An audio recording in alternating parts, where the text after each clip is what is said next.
for me to further finish my college study.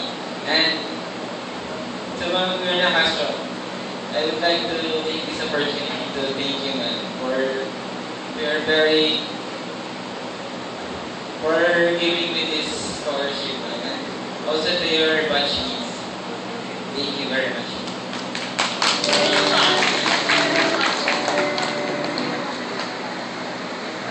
Magandang hapon po sa inyo.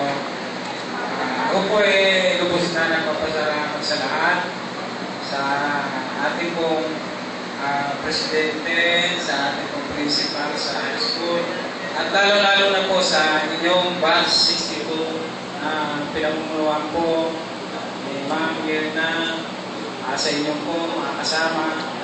Maraming salamat po. Binigyan nyo kami ng pagkakataon na bigyan ng aming anak ng pagkakataon matulungan ang kanyang pag-aaral hanggang siya ay matapos niya kanyang hinahangad din sa pag-aaral. Maraming salamat po.